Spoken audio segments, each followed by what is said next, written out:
जैसा कि हम लोग जानते हैं कि हम लोग अर्धचालक चैप्टर स्टार्ट किए, जिसमें अर्धचालक के बारे में, तो अर्धचालक जो होता था दो प्रकार का हम लोग पढ़े, नैज अर्धचालक और एक अशुद्ध अर्धचालक बोलते हैं या अवद्रव्य अर्धचालक के नाम से जानते हैं।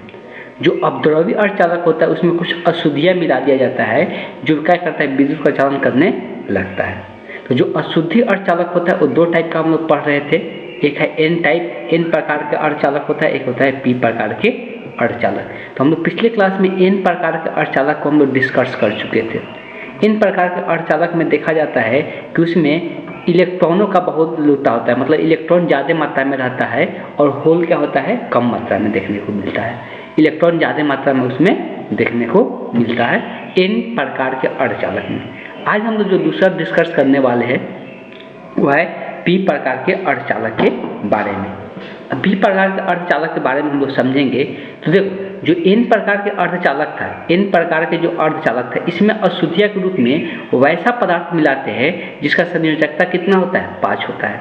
ये भी इंपॉर्टेंट पॉइंट है, सभी को याद रखना है कि एन प्रकार के अर्धचालक में किस प्रकार का अशुद्धियाँ मिलाया जाता है, इसका संयोजकता कितना होता है, ऐसा पूछा जाता है। तो उसका संयोजकता कितना होता है, 5 होता है, जो एन प्रकार के अर्धचालक में मिलाया जाता है। लेकिन अगर बात करेंगे हम लोग पी प्रकार के, तो पी प्रकार का जो अर्धचालक होता है तो उसमें जो अशुद्धियाँ मिलाया जाता है वो त्रिसंयोजी होता है। वो क्या होता है, त्रिसंयोजी होता है। इसका मतलब जिसका संयोजकता कितना होता है, 3 होता है। ऐसे पहले भी हम लिखवा चुके हैं कि पी प्रकार में त्रिसंयोजी और जिसका संयोजकता 3 होता है कौन कौन सा पदार्थ मिला सकते हैं, जिसका संयोजकता 5 होता है उसमें हम लोग कौन कौन सा पदार्थ मिला सकते हैं। ये सारी चीज़ें डिस्कशन हम लोग पिछले क्लास में कर चुके हैं। अगर आप पिछले क्लास का वीडियो नहीं देखे तो सबसे पहले जाकर पिछले क्लास का वीडियो देख लें, ठीक। तो आज हम लोग बात करने वाले हैं क्या, तो पी प्रकार के अर्धचालक के बारे में बात करने वाले हैं। तो पी प्रकार का अर्धचालक किसको कहते हैं, जब किसी शुद्ध अर्धचालक में 3 संयोजकता वाला, लिखा है ना, 3 संयोजकता वाला पदार्थ को मिलाकर बाह्य अर्धचालक बनाया जाता है, तो उस प्रकार के बाह्य अर्धचालक को हम लोग क्या कहते हैं, पी प्रकार के अर्धचालक कहते हैं। जैसे कि हम लोग इसमें कौन सा क्या चीज़ मिलाने वाले हैं, इसमें एल्युमिनियम मिलाने वाले हैं। क्या मिलाने वाले हैं, तो इसमें हम लोग एल्युमिनियम मिला के चेक करेंगे, ठीक, क्लियर है। तो सबसे पहले हेडिंग डालना है 2 नंबर देके पी प्रकार का अर्धचालक, और यहाँ से लेके यहाँ तक इसको नोट डाउन कर लेना है, यहाँ से लेके यहाँ तक नोट डाउन कर लेना है। अब हम लोग समझते हैं कि पी प्रकार का अर्धचालक हम लोग किस तरह से मिलाएंगे। थोड़ा सा वेट कर लें, ठीक है। तो हम लोग अभी बात कर रहे हैं किसका, अभी हम लोग बात कर रहे हैं कि जर्मेनियम में ही हम लोग क्या करने वाले हैं। जर्मेनियम एक अर्धचालक है जो कि नए अर्धचालक में हम लोग एल्युमिनियम इसमें मिक्स करने वाले हैं। जर्मेनियम का स्ट्रक्चर का बात करें तो पिछले क्लास में भी हम लोग डिस्कशन कर चुके हैं कि जर्मेनियम का स्ट्रक्चर कैसा होता है। हम जर्मेनियम बहुत सारे दिखा सकते हैं, लेकिन कुछ जर्मेनियम को हम यहाँ पर दिखाना चाहेंगे, ठीक है।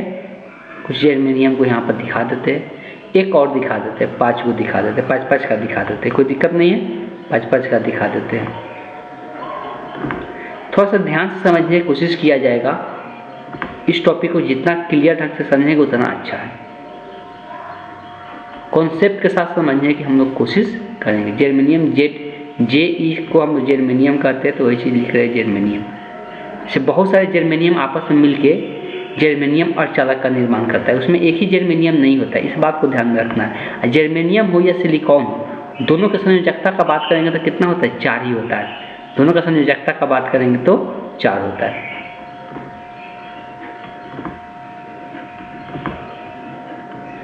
अब होता क्या है कि जैसे इसमें अशुद्धियाँ मिलाते हैं ना, तो हो सकता है इसमें से कोई बीच में से निकले। क्या हो सकता है, इसमें से बीच में से कोई निकले, यहाँ से 2 चीज़ निकाल देते हैं। बहुत सारा ऐसा हो सकता है, तो हम 2-3 ही दिखाते हैं, ठीक है, 3 दिखाते हैं। ये चलिए 2 ही दिखाते हैं, सही रहेगा। मान लेते हैं इतना में 2 को जर्मेनियम मिला है, ऐसे बहुत सारे इस जर्मेनियम में 2 एल्युमिनियम मिला रहे हैं, ठीक है। यहाँ पे एल्युमिनियम मिला देंगे। अब थोड़ा सा सभी को सबको ध्यान में रखना है, जर्मेनियम का अपने पास कितना इलेक्ट्रॉन होता है, 4 इलेक्ट्रॉन होता है। 12वीं कक्षा में इसका इलेक्ट्रॉनों की संख्या 4 होता है, और जो मिला रहे उसका संयोजकता 3 है, मतलब उसके 12वीं कक्षा में इलेक्ट्रॉनों की संख्या कितना होगा, 3 होगा। तो सबके 12वीं कक्षों के इलेक्ट्रॉनों को हम दर्शा रहे हैं यहाँ पे, सभी के 12वीं कक्षों के इलेक्ट्रॉनों को हम यहाँ पे दर्शा रहे हैं।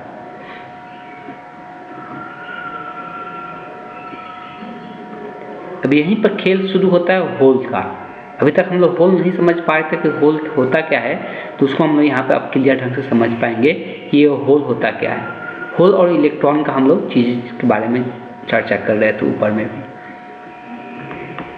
अब देखा जाए, इस बात को ध्यान दें कि एल्युमिनियम के पास सिर्फ 3 ही होता है। एल्युमिनियम के पास क्या होता है? सिर्फ 3 ही होता है। इलेक्ट्रॉन कितना होता है एल्युमिनियम के पास? 3 ही होगा। अंतिम कक्षा में 4 को नहीं होगा, इस बात को ध्यान में रखना है। एल्युमिनियम के पास कितना होगा? तो 3 ही होगा।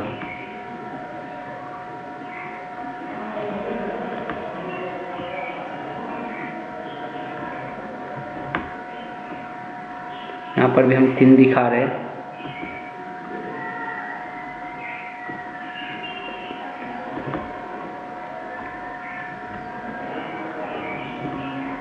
इलेक्ट्रॉन को हमेशा हम लोग गोल की तरह दिखाएंगे, पूरा सर्कल की तरह नहीं दिखाएंगे, सॉलिड की तरह दिखाएंगे इलेक्ट्रॉन को। सबके पास 4 होगा, में कोई कंफ्यूजन नहीं होना चाहिए।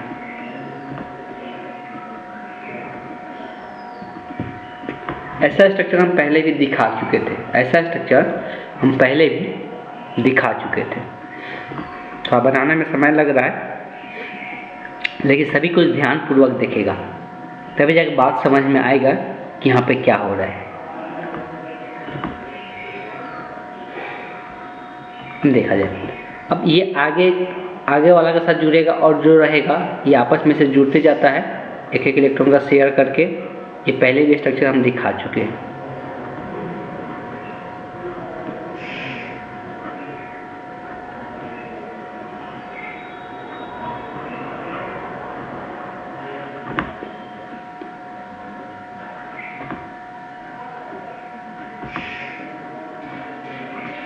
ऐसे बॉन्ड का निर्माण होते जाता है। 2 इलेक्ट्रॉन मिलकर एक बॉन्ड का निर्माण करती है, हम लोग पहले से भी जानते हैं।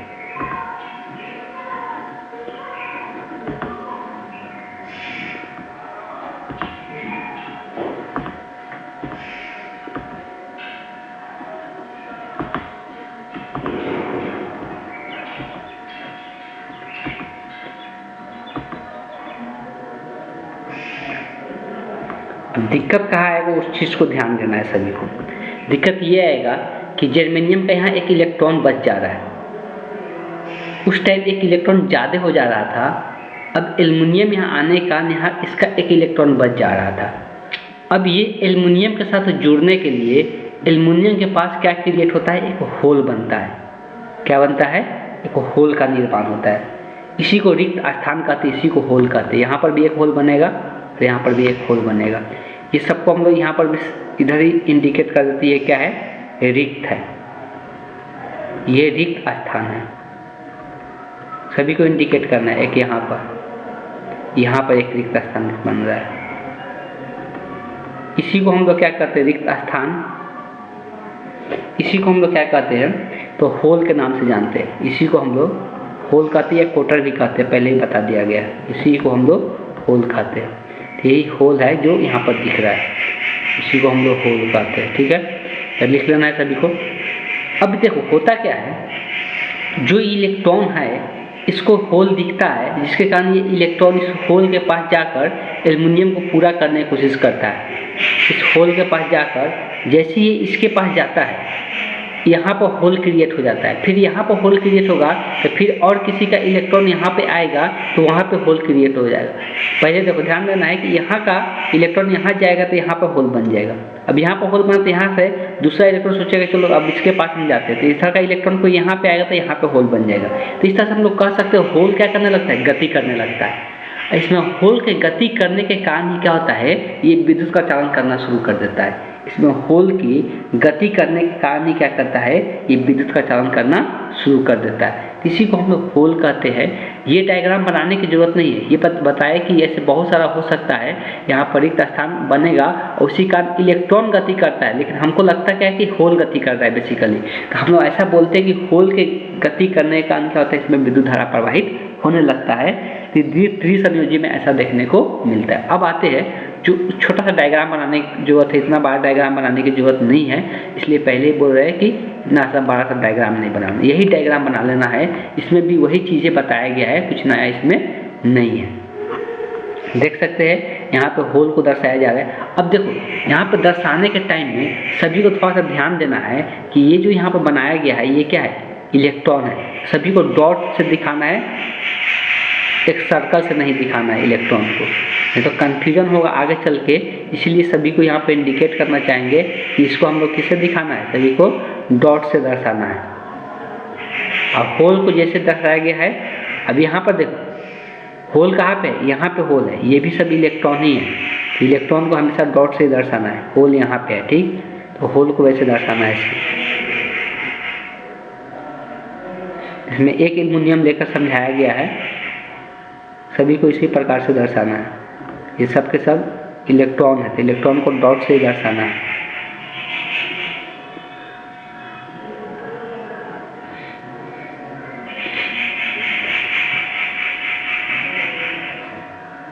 ठीक है, तो इस प्रकार से सभी को दर्शाना है। कहीं से हट गया है फिर से देना है सभी को। इलेक्ट्रॉन को यहाँ पे ये रिक्त स्थान को, यहाँ पर जो होल क्रिएट हो रहा है, इसको रिक्त स्थान को, इसी को हम लोग क्या कह रहे हैं, होल कह रहे हैं, या कोटर के नाम से भी जानते हैं। ठीक है, यहाँ तक आप लोग लिख चुके थे, इस डायग्राम को अब बना लेना है।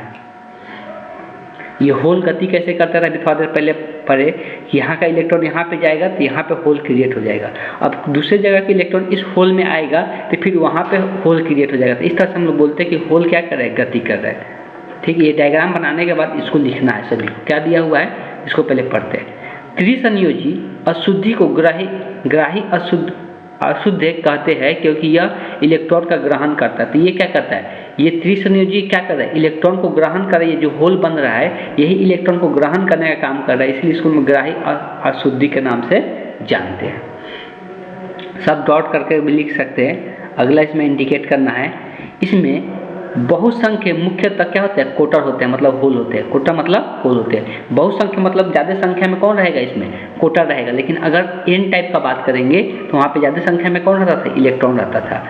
तो इसको पूरा लिखना है, क्योंकि कोटर पर धन आवेश होता है। हम लोग कोटर को इसलिए क्या मानते हैं, अभी ऐसे कि ये कोटर के चलते ही इलेक्ट्रॉन यहाँ से यहाँ आ रहा है, इसलिए कोटर को हम लोग धन आवेश मान के चलते हैं। कोटर को धन आवेश कहते हैं। इन अर्धचालकों की पी टाइप अर्धचालक कहते हैं। और कोटरों की सांद्रता हम लोग कोटरों की सांद्रता मतलब कोटरों की संख्या को हम लोग Na से दिखा रहे हैं। तो लगभग ये अपद्रव्य या मिश्रित परमाणु की सांद्रता जो होता है वो Na के बराबर होता है। जो अपद्रव्य मिलाते हैं, जो अपद्रव्य मिलाएंगे उसका अगर संख्या का बात करेंगे, उसमें अगर उसकी संख्या का बात करेंगे, जो अपद्रव्य मिलाए उसकी परमाणुओं की संख्या का बात करेंगे तो उसको हम Na से दर्शा रहे हैं। और वहाँ पे हम लोग जो अपद्रव्य मिला रहे थे तो उसके हम लोग परमाणुओं की संख्या का बात करें तो उसको Nd से दर्शा रहे थे। ठीक, और वहाँ पर ये कोटरों की संख्या यहाँ पे है और ये कोटरों की संख्या यहाँ पे बराबर होता है Na के, और वहाँ पे इलेक्ट्रॉनों की संख्या बराबर हो रहा था Na के। ठीक है, ये सब पॉइंट लिखते चलना है सबके साथ। तो पी टाइप का अगर बात करें तो साफ साफ यहाँ पर लिखा हुआ है कि अल्प संख्या इसमें क्या होता है, इलेक्ट्रॉन होते हैं। अल्प संख्या आवेश वाहक कौन होते हैं, अल्प मतलब क्या होता है, कम। तो कम मात्रा में इसमें इलेक्ट्रॉन आता है। तो इसको मैं इस तरह से दिखाया है कि जो इसमें इलेक्ट्रॉनों की संख्या है वो होलों की संख्या से क्या है, बहुत कम है। तो ये सब दिखाना है। उसके बाद ये भी चीज़ बताया गया था, Na इंटू NH का जो मान होता है वो Ni के स्क्वायर के बराबर होता है। Ni के बारे में बताया गया था, जब उसमें अशुद्धि नहीं मिलाया गया रहता है, जब उसमें अशुद्धि नहीं मिलाया गया रहता है तो उसमें जो आवेश वाहक होते हैं, आवेश वाहक कोई भी हो सकता है, होलों की संख्या भी या इलेक्ट्रॉनों की संख्या भी, उसके ये क्या होते हैं, वही उसी को हम लोग Na से दर्शाते हैं। उसी को हम लोग किससे दर्शाते हैं, इसके पहले भी Na के बारे में लिखवाए थे, एन टाइप में थे। पी टाइप में भी सेम ही प्रकार का ये। ठीक है, इस चीज़ को ध्यान में सभी को रखना है। अगर पी टाइप का अर्धचालक का हम लोग बात करेंगे, इसका जो वर्जित ऊर्जा अंतराल है उसके बारे में चर्चा करेंगे। तो वर्जित ऊर्जा अंतराल देख सकते हैं, इसका भी वर्जित ऊर्जा अंतराल का घट जाता है। वर्जित ऊर्जा अंतराल जो होता है, ये कहाँ से कहा रहा था, 0.05 इलेक्ट्रॉन वोल्ट से 0.01 इलेक्ट्रॉन वोल्ट यहाँ पर दर्शाया जा रहा है। तो इसको इस डायग्राम को भी बना लेना है। अब अब दोनों का डायग्राम यहाँ पे दिया हुआ है, इसको थोड़ा सा हम लोग समझ लेते हैं। एन टाइप अर्धचालक और पी टाइप अर्धचालक में क्या देखने को मिलता है। जो एन टाइप अर्धचालक रहेगा तो इसमें इलेक्ट्रॉनों की संख्या अधिक रहेगा। किसका संख्या अधिक रहेगा? इलेक्ट्रॉनों की संख्या अधिक रहेगा और कोटरों की संख्या कम होगा। कोटरों की संख्या क्या होगा? कम होगा। तो इलेक्ट्रॉनों की संख्या अधिक होगा और कोटर क्या है? अल्पसंख्यक। तो अल्पसंख्यक में जो होगा उसकी संख्या कम होगा। ठीक है, इसीलिए ये जो बनता है धनात्मक बनता है। ज़्यादातर इसमें धन आवेश देखने को मिलेगा। तो देखो धन आवेश पर ध्यान नहीं देना है। अब यहाँ पर दूसरा तरीका से यहाँ पर दिखा रहे हैं। ये जो डॉट है ये इलेक्ट्रॉनों की संख्या को दर्शा रहा है, सही सभी को दर्शाना है। जो डॉट दिख रहा है ये इलेक्ट्रॉनों की संख्या को दर्शाता है। इलेक्ट्रॉन की संख्या इसमें क्या होता है? ज़्यादा होता है। इलेक्ट्रॉन की संख्या क्या होता है? ज़्यादा होता है। और जो सर्कल दिखेगा, यहाँ पर 3 गो सर्कल देख सकते हैं, 3 ही को बनाना है, अरे नहीं है। जो सर्कल दिख रहा है ये क्या है? ये कोटर को दर्शा रहा है। किसको दर्शा रहा है? कोटर को दर्शा रहा है। अब बाकी जो ये डॉट दिख रहा है ऐसे ही बनाना है, वो इलेक्ट्रॉन को दर्शा रहा है। अगर पी टाइप में देखेंगे तो पी टाइप में देख सकते हैं जो सर्कल टाइप है उसका संख्या ज़्यादा होगा और जो इलेक्ट्रॉन होगा उसका संख्या क्या होगा? इसमें मान लेंगे कि 1 2 ही इलेक्ट्रॉन यहाँ पर नजर आएगा। बाकी यहाँ पे क्या होगा? बाकी यहाँ पे क्या होगा? कोटर होगा। बाकी क्या होगा? यहाँ पे कोटर नजर आएगा। बाकी यहाँ पे कोटर नजर आएगा। यहाँ पर 2 दिखा दिए इलेक्ट्रॉन। बाकी जो सर्कल की तरह दिख रहा है वो सब क्या है? कोटर है। आयन के रूप में यहाँ पर निगेटिव आयन दर्शाया जा रहा है, यहाँ पर पॉजिटिव आयन को दर्शाया जा रहा है।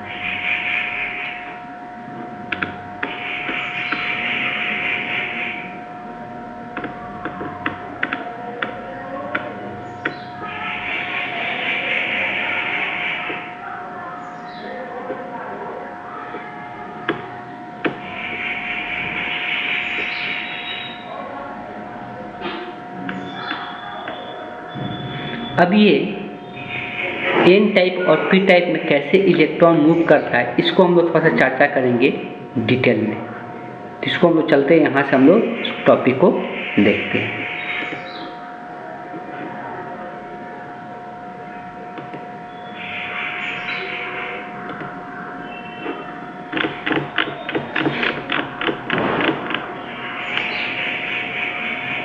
चालकता तथा प्रतिरोधकता के बारे में थोड़ा सा हम लोग पढ़ लेते हैं, क्या दिया हुआ है इसको थोड़ा डिटेल में हम लोग जानते हैं। अर्धचालक की चालकता तथा प्रतिरोधकता।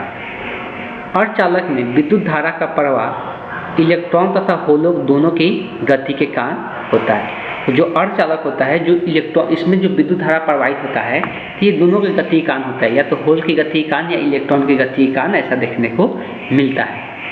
अर्धचालक के एक ब्लॉक की कल्पना करें। एक ब्लॉक समझना है जिसकी लंबाई L समझना है और अनुप्रस्थ काट का क्षेत्रफल कितना, हम लोग पहले से पता है कि अगर कोई तार होता है या कि कोई किसी प्रकार का धातु होता है, अगर सिलेंड्रिकल आकार का होता है, ये सामने वाला जो एरिया होता है इसको हम अनुप्रस्थ काट का क्षेत्रफल कहते हैं, इसको हम लोग लंबाई कहते हैं। लंबाई L मान के चलते क्षेत्रफल A है। ठीक है, तथा इनके सिरों के बीच का विभवांतर जो दिया गया है, विभवांतर लगाया गया कितना है? V लगाया गया है।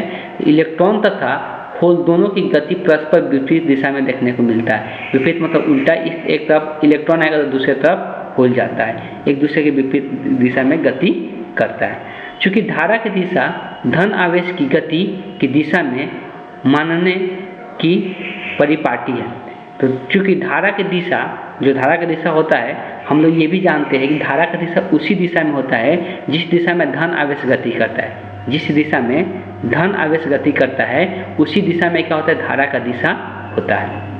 अतः अर्धचालक में धारा की दिशा होल की दिशा में मापा जाता था, इसलिए बताया जाता है जिधर होल की दिशा होता है उधर ही क्या होगा? धारा की दिशा, इसलिए होल को हम लोग धनात्मक मान के चलते हैं। तथा इलेक्ट्रॉन की गति की दिशा के विपरीत हम लोग को देखने को मिलता है।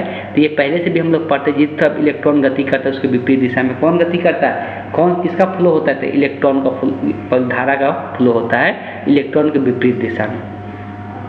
यदि इलेक्ट्रॉन की गति के कारण उत्पन्न धारा I, अगर इलेक्ट्रॉन गति कर रहा है उसके कारण जो धारा उत्पन्न हो रहा है वो I है, तथा होल की गति के कारण जो उत्पन्न धारा है वो IH है, तो परिपाटी के अनुसार अर्धचालक में कुल धारा जो लिखाएगा वो कितना लिखाएगा? I plus IH लिखाएगा, I plus IH लिखाएगा।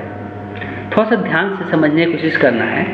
अगर हम लोग बात करते हैं, हम ज़्यादा इस पर चर्चा नहीं करेंगे, ज़्यादा ज़रूरत भी नहीं है। ये मान लेते हैं कि यही हम लोग का एक अर्धचालक है, ठीक है। जब ये अर्धचालक को हम लोग जब विभवांतर देंगे, इसके और इसके बीच का यहाँ पर विभवांतर भी दिया जा रहा है, तब इसको विभवांतर देंगे तो इसमें का जो इलेक्ट्रॉन होगा, तो जो इलेक्ट्रॉन होगा वो किधर गति करेगा, इधर गति करने लगेगा, जैसे यहाँ पे दिखाया गया है 1 2 इलेक्ट्रॉन इस तरफ। जो होल होगा वो किस तरफ गति करने लगेगा, होल की संख्या ज़्यादा रही या कम रहे उससे फर्क नहीं, गति तो करेगा ना। तो जिधर धारा प्रवाहित होता है उधर तरफ होल गति करेगा, तो होल वाला इधर गति करेगा। तो इस होल के गति करने के कारण क्या होता है, इसमें धारा एक प्रवाहित होगा जिसको आई से दिखा रहा है। इलेक्ट्रॉन भले ही इधर गति कर रहे हैं लेकिन धारा का जो इसका दिशा होगा इस कारण से इधर ही होगा, मतलब दोनों का दोनों इसी दिशा में होगा, इसलिए दोनों का यहाँ पर क्या हो जाएगा, धारा जुड़ जाएगा। तो कुल धारा क्या लिखाएगा, आई प्लस आई एच लिखाएगा, आई प्लस आई एच लिखाएगा, ठीक है। बात समझ में आया। और ये आगे का चर्चा करने की जरूरत नहीं है, सब बेकार की चीज़ें, इतना चीज़ें ध्यान में नहीं रखना है। अब थोड़ा सा इसमें हम लोग लिख लेते हैं। तो पहले लिखना अर्धचालक की चालकता तथा प्रतिरोधकता, बस इतना पहले हेडिंग डालना है, अर्धचालक की चालकता प्रतिरोधकता। पहला डॉट करके इसमें लिखना है जितना बताया जाए कि अर्धचालक में विद्युत धारा का प्रवाह इलेक्ट्रॉन तथा होल दोनों की गति के कारण होता है। पहला यहाँ तक लिखना है, दोनों की गति के कारण होता है। दूसरा डॉट करके लिखना है, माना कि एक अर्धचालक है जिसकी लंबाई, माना कि एक अर्धचालक है जिसकी लंबाई L है, जिसकी लंबाई L है तथा अनुप्रस्थ काट का क्षेत्रफल A है, तथा अनुप्रस्थ काट का क्षेत्रफल A है और उनके बीच के विभवांतर भी है, उनके बीच के विभवांतर भी है, उनके बीच के विभवांतर भी है, ठीक है। इतना मान लेना है। अब डॉट अगला डॉट करके लिखना है, यदि अगला डॉट करके लिखना है, यदि इलेक्ट्रॉन की गति के कारण उत्पन्न धारा, इलेक्ट्रॉन की गति के कारण उत्पन्न धारा IE है, इलेक्ट्रॉन की गति के कारण उत्पन्न धारा IE है तथा होल की गति के कारण उत्पन्न धारा IH है, तो परिपाटी के अनुसार अर्धचालक में कुल धारा I बराबर IE प्लस IH लिख लेना, IE प्लस IH लिख लेना। सेम यही डायग्राम क्या करना है, बना लेना है। यही वाला डायग्राम क्या करना है, सभी को बना लेना है। दोनों का धारा इसमें जुड़ेगा, बस इतना ही ध्यान में रखना है।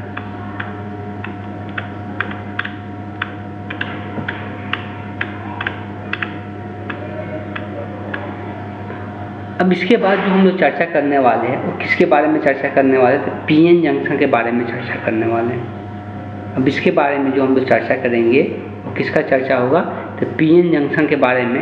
P और N को एक साथ क्या करते हैं, जोड़ देते हैं।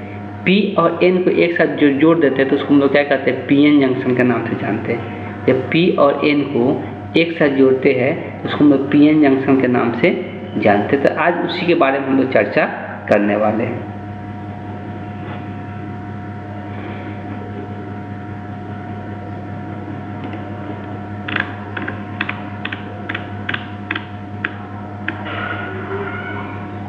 इसको हम लोग PN संधि बोलते हैं, PN जंक्शन भी कहते हैं। और P और N को एक साथ जोड़ दिया जाता है तो उसी को हम लोग PN जंक्शन यहाँ पर दिखाया जाए। ये वाला P क्षेत्र है और ये N क्षेत्र है। बार बार इस चीज़ को इंडिकेट करना, यह याद दिलाना मुख्य फोकस होगा कि जो N क्षेत्र का बात किया जाएगा तो उसमें इलेक्ट्रॉनों की बहुलता होगा, मतलब इलेक्ट्रॉनों की संख्या उसमें क्या होगा, ज़्यादा होगा। अगर P प्रकार का बात करेंगे तो उसमें होलों की संख्या, उसमें प्रोटॉनों की संख्या क्या होगी, ज़्यादा होगी। ये स्ट्रक्चर को पहले दिखा लेना है जिससे समझ में आ जाए। उसके बाद यहाँ से लेके यहाँ तक लिखना भी है, क्या दिया हुआ है, जब किसी P अर्धचालक को किसी N अर्धचालक के साथ क्या कहता है, पारमाणविक स्तर पर जोड़ा जाता है, ऐसे नहीं, परमाणु कनेक्ट किया जाता है, तो इस प्रकार के संधि को हम लोग क्या कहते हैं, PN संधि के नाम से जानते हैं। इस प्रकार के संधि को PN संधि के नाम से जानते हैं। और इसमें PN संधि के निर्माण के समय मुख्य 2 प्रकार के धारा उत्पन्न होती है, तो इस चीज़ को भी लिखना है। उसके बाद डॉट करके ही लिखे वाले, तो PN संधि के निर्माण के समय मुख्यतः 2 धाराएं उत्पन्न होती है। एक को बोलते हैं हम लोग विसरण धारा, दूसरा बोलते हैं हम लोग अपवाह धारा। एक को हम लोग विसरण धारा कहते हैं, एक को हम लोग अपवाह धारा के नाम से जानते हैं। ये भी चीज़ें लिखना है सभी को।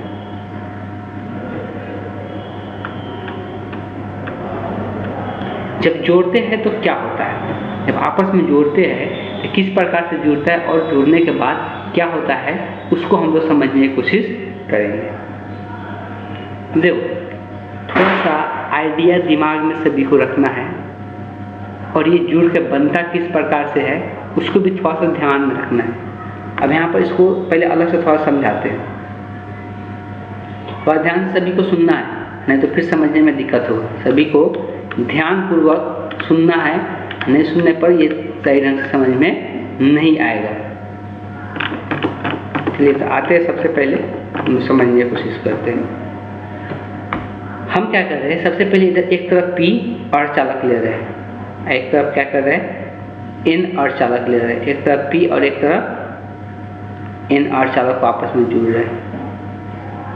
थोड़ा सा ध्यान दें, P वाले अर्धचालक में जो P अर्धचालक होते हैं उसमें क्या देखने को मिलता है, जो P अर्धचालक होते हैं उसमें होलों की संख्या ज़्यादा होता है, उसमें होलों की संख्या क्या होता है, ज़्यादा होता है। जो N अर्धचालक में ये P है और ये N है, N अर्धचालक में कि डॉट ऑफ इलेक्ट्रॉनों की संख्या ज़्यादा होता है।